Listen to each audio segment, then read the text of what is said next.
the Bible study group and everybody that said that they would be willing to see my pictures, because I realized as I was working through them over the last 2 weeks, I might add, that it does my heart good to retell this story. So you see on the left a picture of Jerusalem, and on the right, looking across the Sea of Galilee towards Tiberias. So the story starts this way. Wrong mouse button.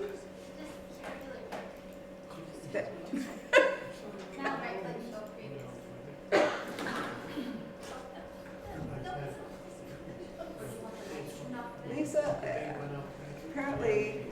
So while Lisa's getting that, the Spirit was truly at work. I was not a traveler. John will tell you the story about how our first car, I said, oh, we don't need a radio, no problem. And then we drove to Quebec City. And I slept all the way. And he was alone in the car. So I was not a traveler. But I took 2 courses with Sister Anna Anderson. She had been a nurse most of her career. She was teaching at St. Michael's. She taught me courses on pastoral care and on self-care. The weekend I came back to school, I was taking courses Tuesday and Wednesday, doing 5 full university courses Tuesday and Wednesday, coming home by bus, looking after my kids, doing everything I'd always done for the other 7 days of the week. And I showed up after Thanksgiving and I said, Anne, I didn't get my paper done. My kids were sick. We had church. We had family Thanksgiving. She said, what's this course called? I said, self-care. She said, go take care of yourself and hand the paper in later. And so Anne became a very special person to me. And when she said at the end of my 3rd year that she was taking students to Israel to do 2 courses, one on the archaeology of the Holy Land and one on the faces of God in Rabbinic Judaism. So we had a rabbi that we studied with. I forgot that I don't like airplanes and I don't like to travel. And John said, when are you going? And that was kind of it. So I made the commitment to go. And the University of Toronto took care of all the details. There's always been challenges in Israel, and so we had to travel as a group. They phoned ahead to make sure that places were safe. She had people come in and talk to us to acclimatize us, one being the folks from El Al, and that was before everybody else was checking bags. At that point, they said, if you leave your luggage, we'll blow it up. You will never see it again, because Israel was experiencing attacks that other people weren't yet. And so we flew in. It was a 16-hour flight. We stopped in Montreal for a bit. We came in at night. We got on the bus. We drove through these winding, narrow streets. The next couple of days, we stayed in that space. And so we saw a camel in the garbage dump. We saw sheep walking beside us on the road. These sheep are on the road. So we had this sense of the space being very small. Excuse me, Heather, what year was this? 1997. Sorry, thank you. That was. No. Okay. So this was, we arrived at night to Mater Misericordia, the Mother of Mercy house run by Italian sisters. They, in the daytime, when we looked out in the backyard, it's hard to see, but on the upper right-hand corner under that tree is a shepherd lying there herding his sheep. That's just beyond our garden. So again, that sense of everything being small and tight. The sisters were very gracious hosts. We didn't speak Italian. They spoke a little bit of French and a little bit of English, so there was a lot of hand signs and gestures, but they were so gracious. They were on the Mount of Olives. And so if you think of the geography, the Mount of Olives are in the east. You come across the Kidron Valley, you come up the mountain into Jerusalem, and then you go west to the Mediterranean.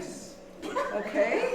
So you've got that kind of geography going on. So we're on the side coming down into Jerusalem, down the mountains into Jerusalem, and it's Palestinian. So that means that when the water, which is being used at a capacity, I remember it was over 90% of the water was used every day in Israel. And when it was getting so there wasn't much water left, they cut it off to the Palestinians first. When there was a strike, they didn't pick up the garbage in the Palestinian neighborhood we were in. They picked it up in the Jewish area. So one of the things Anne told us when we were going was, don't judge. Think about our relationship with the indigenous people. And now think back to 97 and our relationship with the indigenous people, when many of us hadn't even clued into it yet. She said, don't judge.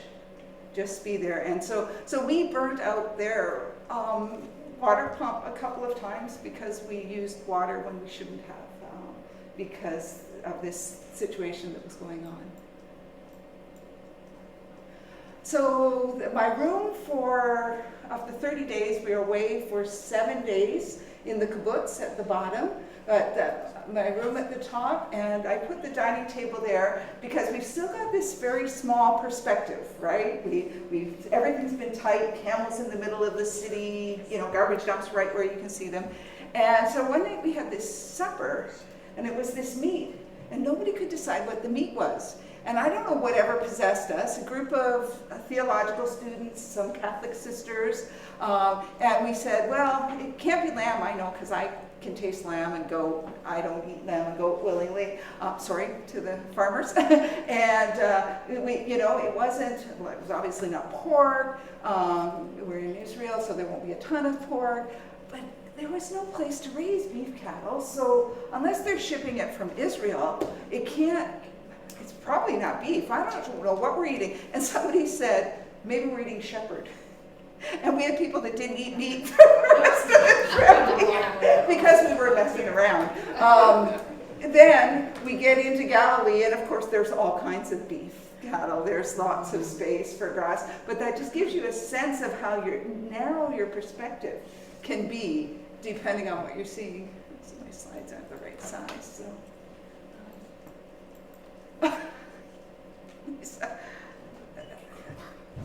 Epic fail. Going back into when we're heading, I'm still when we're on the Mount of Olives, then we're going into Jerusalem to study, to learn about the things. We're going into the neighboring area. This place called Ramat Reshel is not far from Jerusalem, kind of between Jerusalem and Bethany. And we got to sit there beneath those olive trees that are on the pillars in the park, and we read the story of Rachel and Jacob, and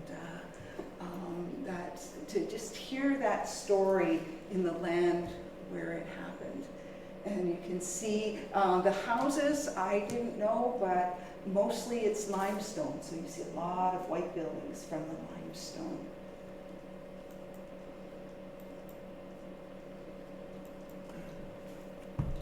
Next slide. Thanks.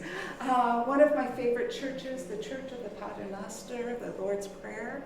All around that courtyard that you can see is the Lord's Prayer in different languages. So I took the pictures of French and English, but it was a special place. And one of the things Anne taught us was that, and you'll hear this again when we get to Nazareth, but churches through history and public figures through history picked sites and they said, well, this is where this happened.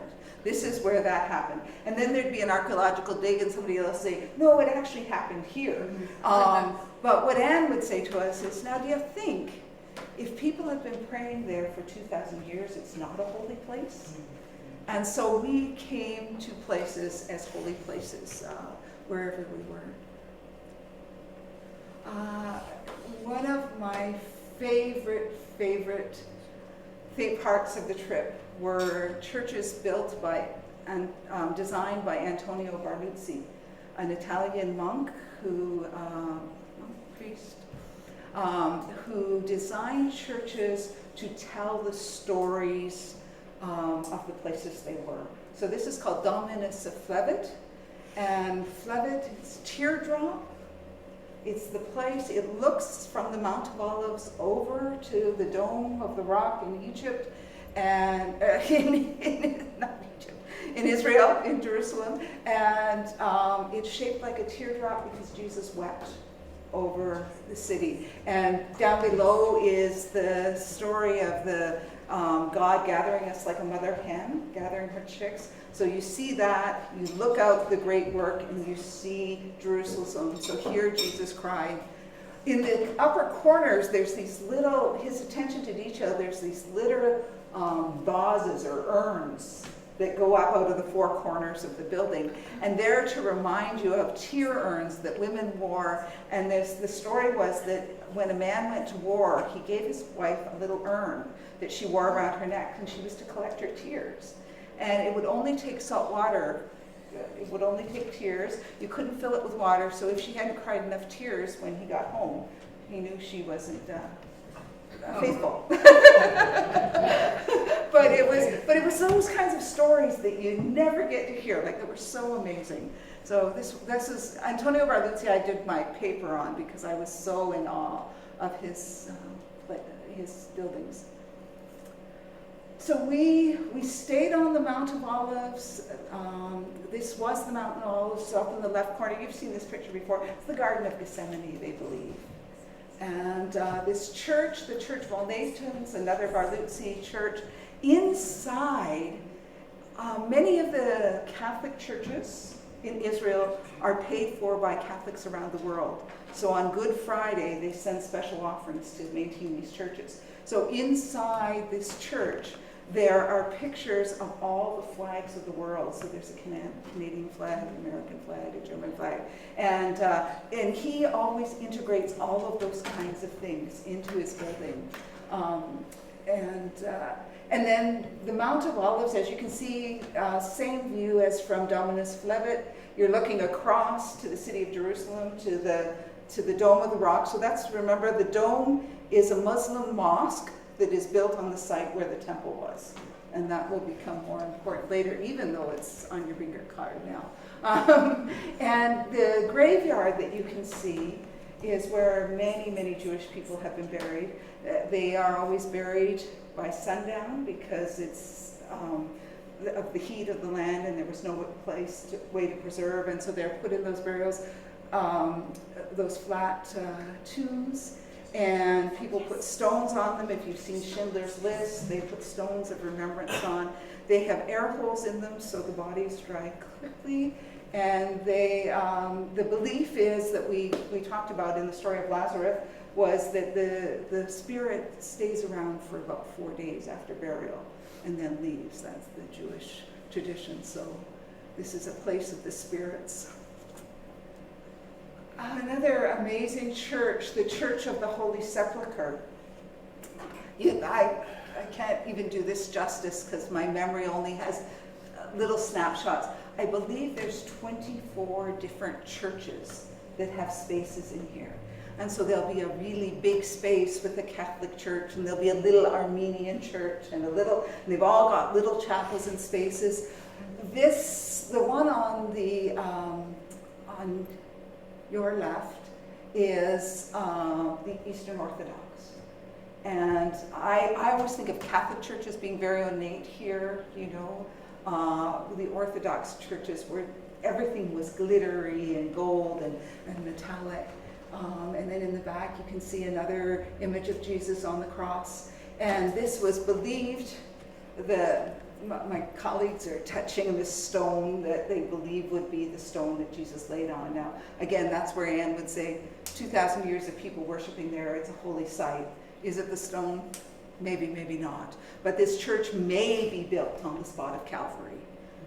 That's why it's there. One of the interesting things we learned was that Constantine's mother, Roman Emperor Constantine, Queen Helena, went around the Middle East and she found sites that had these stories. And she had churches built there. And then these churches have been built on top of those sites.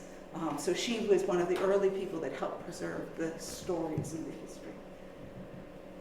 So you've got the dome of the rock on top where the temple used to be, and I'll let you see some of the temple before. But so the Muslims took over from the Crusaders, who took over from the temple. Nope, other way around. Anyway, the Muslims have now the dome. It was a Crusader cathedral at one point in there, and under that dome there's a rock that they believe Abraham took to sacrifice Isaac. So that story we think is in Jerusalem. So up on top you've got all that. This is down below because when the Muslims have taken over, the Jewish people weren't able to worship up there, so they've gone underground. And there's a whole synagogue under the Temple Mount. The man with the yarmulke there was the chief architect of the city of Jerusalem. He gave us a tour underground. You can see that on the display on the left-hand side, it actually raised and lowered by the centuries, so we could watch the buildings, how the city had changed through time. And then this is a house of the period, and we were basically studying the period of Jesus' time. So we wandered underneath the city and got these lessons. One of the stories they told was people that would go down into their basements, into a cistern that hadn't been used, and they would find a whole table of Crusaders' dinnerware. And they would, call, and these artifacts would be preserved because there was so much buried in the city. So we're going to come back to Jerusalem later, but when you leave Jerusalem, you're heading across Kidron Valley, up the Mount of Olives. Bethany is in that area, and then you're going to go through to Jericho. Jericho is at the end of the pass into Galilee. So when you hear the story of Zacchaeus and Jesus going to Jericho, and they would have that's how they would have gotten to Jerusalem from Galilee, is to go through Jericho. I didn't see much of it. I was very sick that day. I learned how wonderful Imodium is in Israel. And never to travel on the Sabbath when you're sick, because it was very hard to find places for the bus to stop. This is Jericho, and the other thing that I learned was I have this sense of desert, and I think Sierra, the sand blowing, so on. Desert in Israel is fine-grained gravel, almost. So we'll see this more later, but it's not the fine sand of the Sahara. It's a different quality of desert. So we did go north and towards the Mediterranean one day. We saw the top left is the Al Jazeera Mosque at Acre.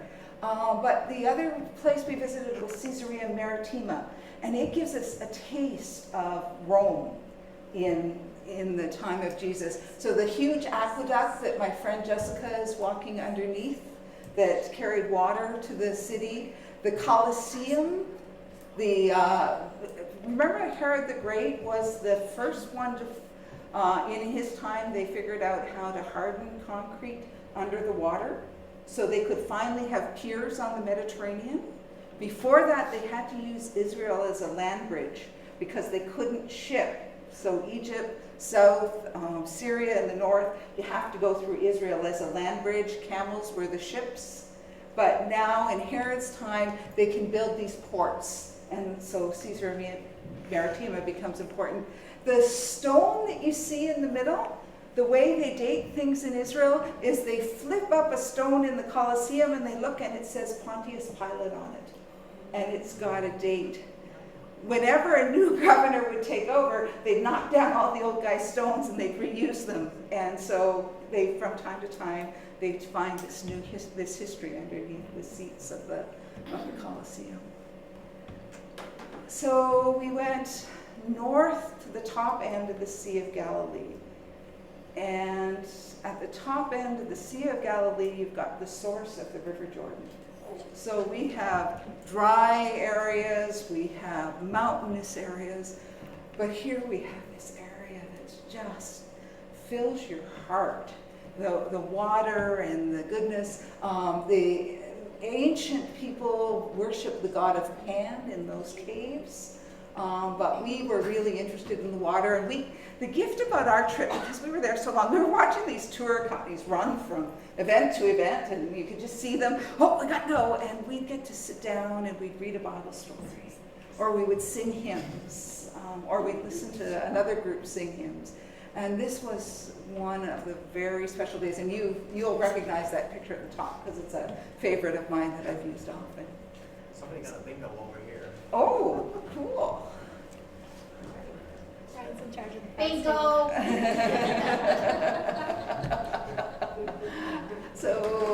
So this is the source of the Jordan. We're going to come down the Jordan, and then we're going to come to the tail of the two seas, or two lakes.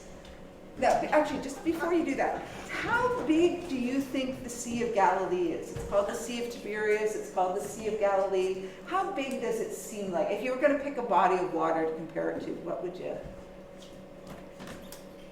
Swimming pool. A swimming pool? Anybody got a... Fatty Lake. So I, like, in my mind, I have the Great Lakes. So I'm assuming that we're looking at a Great Lake. Not right at all. So if you want to take the next picture. So the Sea of Galilee, if you're up a bit in the mountain, you can see the whole thing. That kibbutz I showed you that we stayed in, Tiberias was across the lake from us. We could hear the music playing across the lake. It's not like being on Lake Huron or it's much smaller. So the Jordan River flows into the Sea of Galilee. It flows down and becomes the river that Jesus was baptized in. And again, it's in the places we were at, it's maybe the size, sometimes the size of the Aramosa River. It's never the size of the St. Lawrence. It's a small river. But for me, it was always so big, you know, the big stories. It comes down and it makes its way into the Dead Sea. And it stops. No water comes out of the Dead Sea. And so they say the tale of the two seas is that the Sea of Galilee is a wonderful, healthy, nurturing sea that has 153 kinds of fish we know from in our biblical story and so on. The Dead Sea is 9 times the salt contents of the ocean. It can only grow bacteria and fungus. Nothing else will grow. And they say that that's because the Sea of Galilee gives away, and so it remains healthy, and the Dead Sea holds on, and so yeah. Sorry, I shouldn't Yeah, ask. no, please. Is fish there in Galilee, the Sea of Galilee? Like, did you see people fishing? And, Yes, yeah. and one of the pictures that didn't make it, because I couldn't decide what slide to put it on, we saw they have St. Peter's fish, they call it. It's a fish that is from the area. So yeah, they still fish in the Sea of Galilee, and one of the high points of our course was we got to go across the sea. And Anne was so disappointed the first time we went across in the white boat, and she wanted us to go in a Jesus boat, so we got to go back again the second time. But the Jesus boat, they found as the Sea of Galilee has gotten smaller, they found a boat buried, and they've been able to construct this boat to be probably the boat that Jesus would have, kind of boat Jesus would have gone across the sea in. It was a good time to be on the water and talking about those amazing miracles and promising each other that none of us would turn water into wine so we wouldn't make anybody else feel bad. Yeah. We didn't want to upset anybody.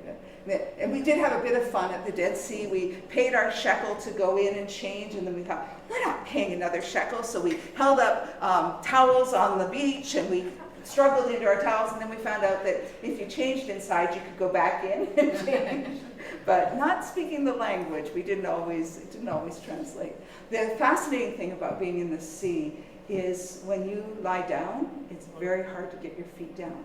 The salt holds you, And so it's very disconcerting for a minute. You know, you almost have to turn over to put your feet down again. So it was quite an experience.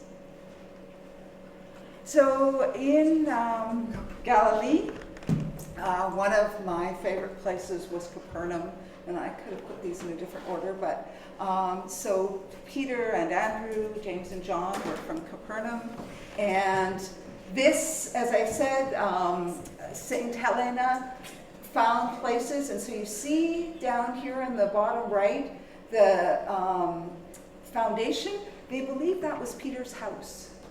So where Peter's mother-in-law was healed by Jesus and so on. And so then this church of St. Peter is built above it so that you can actually see the ruins below. So that beam carries the church. And this was a Catholic church, and it was breathtaking. It was, you know, it was clean lines, and, you know, after some of that busyness of that we had seen, it was a wonderful church and looks out onto the sea. The right-hand corner is a synagogue that was on this site, right beside Peter's house. So, you know, the early generation had a synagogue. When it was broken down, then it would be replaced, and ultimately the new church is there. Nazareth, very important to us. Modern Nazareth, they were getting ready for a wedding. We got to see all the flowers and things. What's the key story in Nazareth that you would tell? Any? Nothing very good comes from Nazareth. That will be. I was thinking earlier with Mary, where Mary goes to the well and sees the angel, and that's where God says, "You're going to give birth to my son," right? So at one end of the church, the Orthodox folks say the well was on this end, and they have a church. And on the other end of the city, the Catholics have a well, and this was where, and we don't know for sure. But there is the Basilica of the Annunciation, which tells the story of Mary, and each country. So the top one is the American one. We call her Our Lady of Tinfoil. And then the Italian on the left, and the Mexican on the right, but every country has Mary. I didn't put in the Canadian one. Interestingly, it looks like adobe, and it's really hard. I didn't get a good picture of it, but it doesn't remind me of Canadian. I'd be fascinated to know how that was chosen, but each country has, you know, one of these Mary and Jesus in this church. This one. That one didn't get, my title's way at the top, that's what happened. So this is another Barlucci church. This is the Church of the Beatitudes. And all around that top window are the Beatitudes. Blessed are those who mourn, for they will be comforted, and all around. And then you look out and you see the Sea of Galilee below you. And you can see the fields where you can imagine people, the 5,000 gathering and sitting on the hillside and listening to Jesus. Or Jesus being down below at the waterfront and looking up and seeing a sower in the field and telling his story of the sower. So that's the top ones, where Anne, we called her Evil Anne. She was an archaeologist from Israel, and her claim to fame was that she started off treating us like we were grade 10 students and misbehaving, and then at the end she said, "Oh, you've been so good, I'm going to take you to this very special place. And we're hot and we're tired and we just want to get back on the bus." And she took us into grass this long, and there's all these yellow signs that say, "Caution, landmines." Oh. And she wandered us through, and this is, so we're here on the sea. She's taken us now up here, and we wandered in through this long grass, and she says, "Now this is the place, this stone cairn, where Jesus fed the 4,000. And we're all going, "Yeah, that's really fantastic." but the sense that each story finds its place in the area. The bottom, again, one of the precious places. Almost every church you went into, almost every place you went, had people selling souvenirs. They were busy and they were bartering and they were noisy. And this church at Tabgha is the church that commemorates the feeding of the 5,000. And the group of monks that ran it It was quiet. It was a very understated souvenir shop that you could go into, but it was a very special place. And the rock that you see, he's commemorating the rock that Peter was on when Jesus said, "You're going to be the rock of my church. I'm going to name you Peter." And then of course the 5 loaves and 2 fishes. So yeah, back. Did you do 2? I think so. There we go. So we did go north. My mother-in-law was very upset that I would leave 3 children behind to go to Israel. She was sure I was going to be killed. While we were there were 2 people murdered, but we always said, well, we ended up living in Clifford, and my father-in-law's stepbrother was convicted of murdering his grandfather, so we're not sure it really matters where you are. Those things are going to happen. But we did hear them flying bombers into Lebanon. So this is 97. Not much has changed. I mean, it's for the worse, but this was a town near the Lebanese border, but it happened to be a Christian town. So when Israel took over, we were there on the 50th anniversary of the founding of Israel in 97. They finally paid reparations to these folks in that year. They had cleared them out in 47 because they were afraid people were going to cross the border and they were going to be hidden and they were going to be able to attack them. So they cleared them out. They let them come and fix up the church and worship there once a year. So the church was standing, but those foundations you see are the houses, what 50 years did to the houses. And think of people that for 50 years had no recompense, just had to leave behind. So while we were there, West Bank was a place where it was noted for violence. In order to get there, they had to check ahead to make sure it was safe. We went through a checkpoint to get there.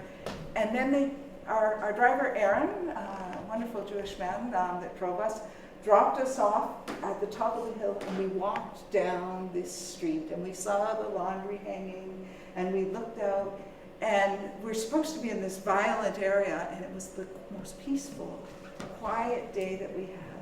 And we came down, and we came past into this building, and it had been the premier hotel of Jordan at one point, before it became part of Israel, and a group of Catholic sisters had turned it into the most beautiful retirement home that you have ever seen. People in these big open wards where it was all clean and sunshine, and it was just a beautiful, beautiful space.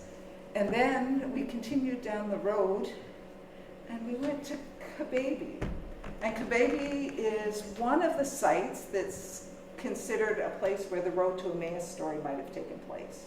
I think if anybody put Kababy on their Big card, they can just go get a prize. Yeah. So there are other places that have this claim to fame, but it's the first time that I thought, or that I realized that maybe that Cleopas's partner, the disciple with Cleopas, might have been his wife.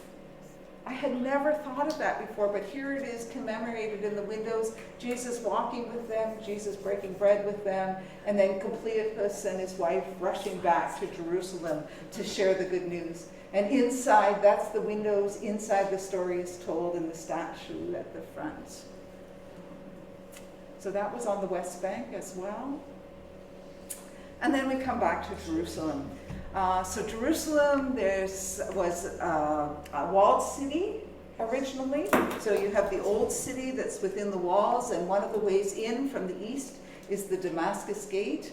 Of course, we're more used to it now with news and things and soldiers all over the world, but at that point in time, seeing a soldier standing above you with their armed weapons, and more interestingly, when we were at Bet Shan, you saw men without uniform carrying automatic weapons like that. And what they were off-duty soldiers whose role was to protect school groups or protect young people, because there had been some incidents. And so you got used to seeing these armed people around.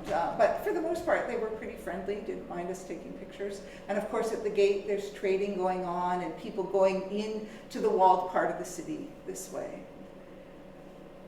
the city is divided into 4 quarters. There's the Muslim quarter, the Jewish quarter, the Armenian quarter, which we spent almost no time in, and the other quarter that I can never remember. And it's the one that has the broken gate because a European king came to visit one time and they had to cut the wall so that he could get into it, you know. So each his era of history impacts it. But in the Muslim quarter, you've got an old, tight section. No Jewish people are supposed to be able to buy property in the Muslim quarter, but Ariel Sharon used an agent and bought that apartment and then put the Israeli flag down to antagonize the Muslims because he shouldn't be able to own anything. So of course there were armed guards there because it was, people were very upset. But the folks on the bottom left have just gone on a Muslim pilgrimage, and so they paint their houses to have the show that they've been on pilgrimage to Mecca or Medina.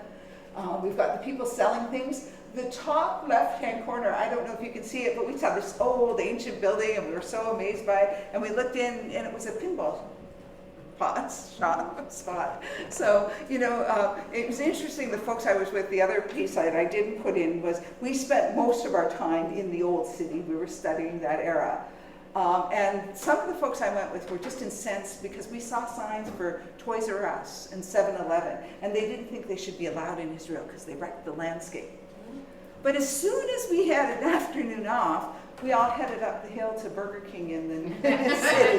I don't know if it was Burger King, but it was close. But so it was really interesting what we wanted aesthetically and then what we wanted for ourselves. But the Muslim quarter was fascinating. The other thing is the streets are so small that you can see a little kind of tractor there. The other thing they had that I couldn't find a picture of, but was they had a cart. It was a wheeled cart. It would be about this big, and they would fill it full. I don't know how much weight they could get in it, and they would trundle up and down those stairs and around the city because there was no way to get. The biggest car you got in there was about a lotta. In 1 or 2 of them you could sneak through, but mostly any goods that all of those shops had was carried by these Some little, of us are too young to know what a size a lot is. a Lotta, a Prius C, a Mini, like they were pretty little cars. Whoops. So the Muslim quarter was busy, it was noisy, it was old. The Jewish quarter has been rebuilt, it's pristine. This is a schoolyard. The kids are playing, everything is packed together. So they're playing on the cement, they're playing soccer and things, but that'll be a school beside a shop, and then showing the people, the different Jewish people. So those are folks that would have been from the Russian era, probably. But there was a completely different feel in the city. There was a sense of freedom and openness if you were in a Jewish area, and a sense of oppression or in a Muslim area. So at the Holy Land Hotel, I think I copied that properly, Holy Land Hotel, they have this huge model of the city of Jerusalem in basically Jesus' time. And so David was an archaeologist. He grew up in the States, but his mother was Jewish, so he came to Israel, and he was one of our instructors, and he walked us through history. So if you look up in this corner, this would be the temple that Herod built, where Solomon had built the original temple. It was rebuilt, and now Herod has added the gold and the glitz to it and expanded the Temple Mount. So when we talk about the temple, the front section is the space around it is the courtyard of the Gentiles. So you and I could go into that area with the porticos and things. That's where they would have been selling the goods to the people that wanted to do sacrifices. That's where Jesus would have overturned the temples. Then you go inside, and there's the courtyard of the women, in this front area, and then the courtyard of the men behind, and then finally the Holy of Holies, where only a priest like Zechariah would have gone in there to do the temple rituals. And then, so that's the Temple Mount on the right side of the top. And then you have all the top left area. You have the big areas. You would have the palace of the Roman governor. You'd have the rich people's houses. And then when you come down towards the front, it gets poorer and poorer as you come down. And it comes down to Gehenna, the garbage dump. That's where they burnt their garbage, that's where they slaughtered animals. And so the poor people lived close to that stinking mass all the time below the temple, and the rich people are up higher on the hill.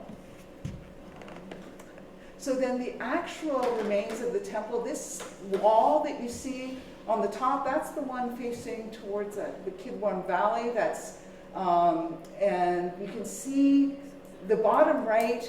You talked about ritual baths where you had to go and wash before you went into the temple. These would have been the baths that would have been filled with water, and people would have walked down. The bath is, I walk down here, I walk across here, and I walk through the water, and I walk up, and then you do the same. I don't think it was about cleanliness, so there would have been a woman's bath and a men's bath, and the stairs were interesting. They would have a long stair and a short stair, and a long stair and a short stair, and that would be so that people could kneel on their pilgrimage and then walk up a stair and kneel and walk up, work their way up to the temple. Down here, this is on the other side of the temple. This is what you hear called the Wailing Wall. So that's where Jews were allowed to go to. They couldn't go up above onto the Muslim area, but they could come and they could put their prayers in there. And they would, on Friday, you would have tables all along there, and a mikvah, 10 men would gather with the rabbi, and they would celebrate Sabbath along there. There were table after table of folk, and people go and put their prayers in the niches of that wall. So again, a wall that holds so much tradition. That's for the Jewish people. Another Barluzzi church. This is at Bethany. We had, it's the church of St. Lazarus, so you can see the picture of Lazarus coming out of the tomb, and Mary and Martha with Jesus, and up at the top, Mary, Martha, and Lazarus. And then we noticed a pharmacy, and what are they doing there? Oh, it's a meat slaughter. It's a slaughterhouse in the corner at the top. But we're used to, you put the slaughterhouse outside of town or out in the rural area, but things were right where you could see them. Bethlehem, such an important story to us. It was Palestinian at that time. And so the soldiers are there all the time guarding. And that bottom left is the square at Bethlehem. This is a little grotto. You can see the top of it. And then they go down and worship in the cave because it's commemorating the story of Jesus there. Next one. Another Barluzzi church. Oh, two churches. So on the site where they believe Jesus was born, the manger was, you have two churches side by side. They're actually one building. And so you've got pews on this side that are the Catholic Church, and you've got pews on this side, the chairs on this side, the Orthodox Church. And the leaders of the church go through once a year and make sure the chairs are lined up properly. And then below the churches, the top left is supposed to be the manger where Jesus was. Now it's all marble. It wouldn't have been marble in those days, but that commemorates the. And then so that's under the Orthodox Church. Underneath the Catholic Church, a side-by-side grotto under the church is where they say that St. Jerome wrote the first Latin Bible, the Vulgate. So the very first translation, not in Hebrew and Greek, was the Vulgate, and it's said to have been written there. So Heather, is one of those actually called the Church of Nativity? Yes. Good, dude. That's cool.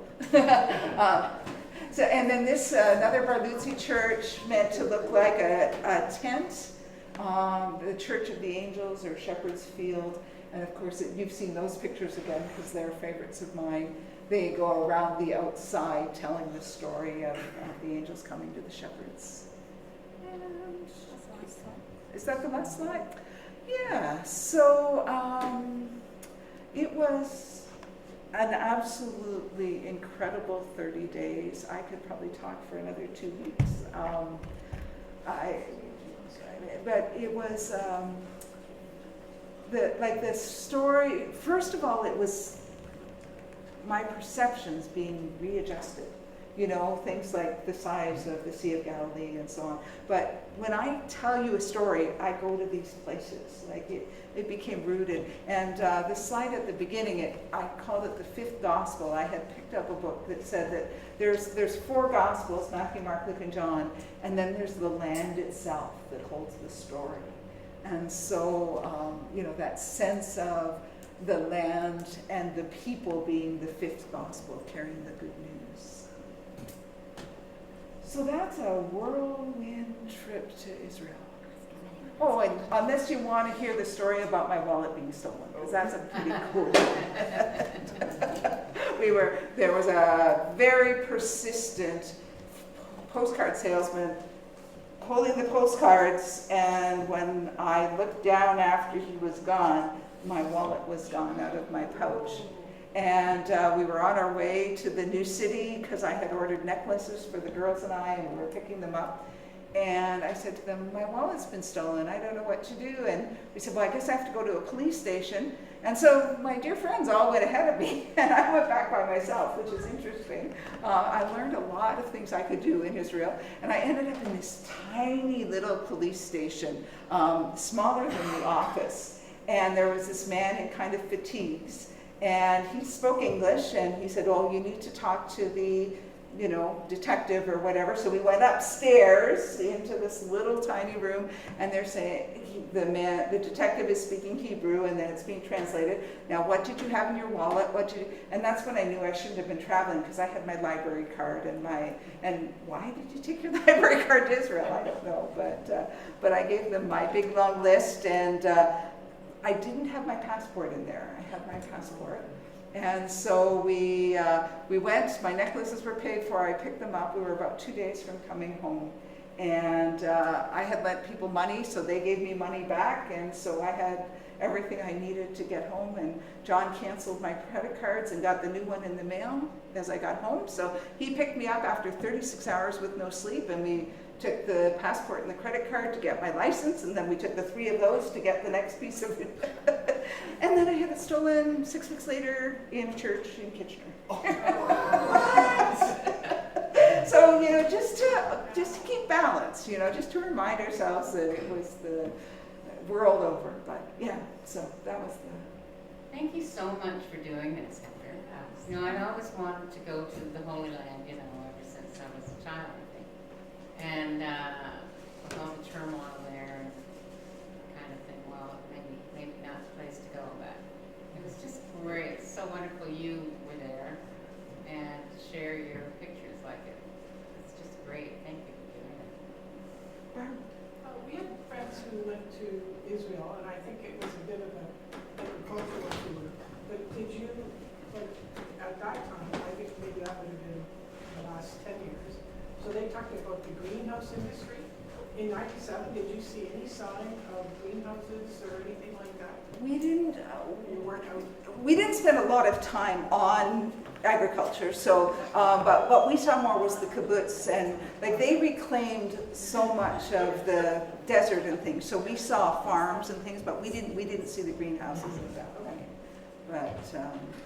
But it's an incredible story how much they reclaimed of the land that was marsh. That's how the Jewish people got established there, to reclaim the land, was they took the land that nobody thought was any good. And I didn't say much of their water that they use comes from desalinating the Dead Sea as well. They've learned to use everything they can. It's an incredible picture of ingenuity and resourcefulness and goodness tied up with political unrest and evil. And we saw David yelling at a Palestinian man one day in Hebrew, and we were all going, you know, what's happening? Like, because we don't understand. And he said, well, I was telling him he has to go and vote, because if the Palestinians don't vote, if they protest, then folks like Netanyahu are going to get in. And we know what's happened then. So, you know, all these tensions. Anything else that you wonder? I just am wondering the story of the Holy Sepulchre. Holy Sepulchre. Sepulchre. Sepulchre. So that the Holy Sepulchre is essentially Calvary, where Jesus. Sepulchre. I should look that up. It's a word that I have a sense of the meaning, but I'm not sure. It's between the death of Jesus and the cave, and I'm not the burial tomb. Like, I think it's the tomb actually. Is what the sepulchre stands for. But the sorry, it's the tomb. Yeah. But the church. So whether the church is at the tomb or at Calvary, I'm not sure. So Calvary was the hill Jesus was crucified on, and I think maybe the church is at the sepulchre, or the burial tomb. That's of all the places, it's one that I wish I could go back in, because I know that I missed so much, because it was just this overwhelming space, and I can't. I have a little journal, but I didn't go looking for it because I would have been lost in it for a month trying to read everything. Are there anything else that stands out? Just a quick anecdote about using a bingo card for having people follow along while you're doing the presentation. The celebration of life I was at on Sunday, they did a pre-printed bingo card with items from the person's interest and all of those things. Like, she was an animal lover, so there was dogs and some of the stories that came out in the celebration of life. So then they had bingo as part of the bingo. You stroke them off, and then again, it just helped. And even in conversation, if it didn't come out in the celebration of life stories, then in conversation with people, you can mark them off. So you won't be doing any more funerals, but well, not for a while probably, but you never know. Well, Come up. it's a fun way to help stay engaged, I think, because This was really fun. Sorry for all the giggling over here. no, it was delightful. I'm getting so many bingos. It's exciting. Everybody in this row won. Several times. I was going to intersperse hymns and prayers, and I ran out of time, but I might offer a prayer, and then we can talk. Holy One, we thank you for the gift of your Son, the gift of the land that holds the story of how you have loved the world into being and have extended that love to all people. It's with deep sadness that we remember that land continues to be in the midst of strife and war, and we ask that somehow your love would seep into the hearts, would turn those hearts so that folk might find a way to live together in peace. So the land that has given us the Prince of Peace and given us the gift of belonging to each other and to you might be a place of belonging, not just for Jewish people or Muslim people or Christian people, Arabs, people from wherever they travel in the world. We ask that they might find home and neighbor and love. We thank you for the gift of this evening, for the loving hands that prepared the food we ate, that set the tables, that did the dishes, and everyone who came and joined together, and for the gift of enjoying one another's company and drawing closer to you and to each other.